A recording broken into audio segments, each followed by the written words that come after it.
રાજ્યની અંદર ફરી એક માવઠાના વરસાદની આગાહી છે, એટલે કે વર્ષ 2025ની વિદાય પણ માવઠાના વરસાદ સાથે થશે અને વર્ષ 2026ની શરૂઆત છે એ પણ માવઠાના વરસાદ સાથે થાય તેવી પૂરેપૂરી શક્યતાઓ છે। અત્યારે પણ ઉત્તર ભારત ઉપરથી બેક ટુ બેક WD એટલે કે વેસ્ટર્ન ડિસ્ટર્બન્સ પસાર થઈ રહ્યા છે, જેમાંથી એક મજબૂત વેસ્ટર્ન ડિસ્ટર્બન્સ છે એ અત્યારે આગળ વધી રહ્યું છે ને એ વેસ્ટર્ન ડિસ્ટર્બન્સ અત્યારે પાકિસ્તાનના અનેક વિસ્તારો ઉપર ઘેરાયેલું છે અને એની લેયર છે એ ગુજરાત સુધી લંબાય તેવી પૂરી શક્યતાઓ છે, જેને કારણે તારીખ 30 ડિસેમ્બર 2025 થી રાજ્યના હવામાનની અંદર પલટો આવશે, અનેક જગ્યાએ ઘાટા વાદળો જોવા મળશે અને 31 ડિસેમ્બર 2025 અને 1 જાન્યુઆરી 2026 એમ 2 દિવસ સુધી રાજ્યની અંદર છૂટાછવાયા વરસાદની ઝાપટા પડે તેવું એક અનુમાન છે। જે વરસાદની શક્યતાઓ છે એ વધુ પડતા કચ્છના તમામ વિસ્તારોની અંદર છૂટાછવાયા ઝાપટા પડે તેવી શક્યતાઓ છે। ઉત્તર ગુજરાત અને સૌરાષ્ટ્રની અંદર પણ માવઠાના વરસાદના ઝાપટા પડી શકે છે।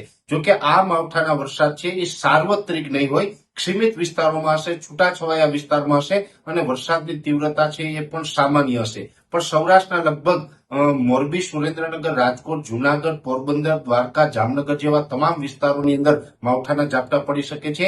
દરિયાકાંઠાની અંદર ભાવનગર, અમરેલી અને ગીર સોમનાથ જેવા વિસ્તારો છે એમાં પણ સામાન્ય ઝાપટા પડે તેવી શક્યતાઓ છે। દક્ષિણ ગુજરાતની અંદર પણ કોઈ જગ્યાએ સામાન્ય ઝાપટાઓ પડશે, નહીતર દક્ષિણ ગુજરાતની અંદર મોટા ભાગે વાતાવરણની અંદર પલટો જોવા મળશે, વાદળછાયું વાતાવરણ જોવા મળશે। કચ્છની અંદર પણ મોટા ભાગે લગભગ ઘણા બધા વિસ્તારોની અંદર વાદળછાયું વાતાવરણ અને અનેક વિસ્તારોની અંદર છૂટાછવાયા માવઠાના ઝાપટા પડે તેવી શક્યતાઓ છે। કચ્છની અંદર વાગડ વિસ્તાર હોય, પ્રાથળ હોય, ખડીર હોય કે બન્ની વિસ્તાર હોય, તમામ વિસ્તારોની અંદર માવઠાના ઝાપટા પડે તેવી શક્યતાઓ છે। માવઠાના ઝાપટાની તીવ્રતા છે એ કચ્છ જિલ્લાની અંદર થોડીક વધારે રહી શકે છે। ઉત્તર ગુજરાતના પણ બનાસકાંઠા, સાબરકાંઠા, પાટણ અને વાવ-થરાદ જિલ્લા જેવા વિસ્તારો છે એની અંદર હળવાથી સામાન્ય છૂટાછવાયા ઝાપટાઓ નોંધાઈ શકે છે। એટલે ઓલ ઓવર જોવા જઈએ તો 30 તારીખથી જે હવામાનમાં પલટો આવી જશે, 30 તારીખે ઘાટા વાદળ થવાનું ચાલુ થઈ જશે, 31 ડિસેમ્બર 2025 ના રોજ માવઠાના ઝાપટા પડે અને એવી જ રીતે 1 જાન્યુઆરી 2026 ના રોજ પણ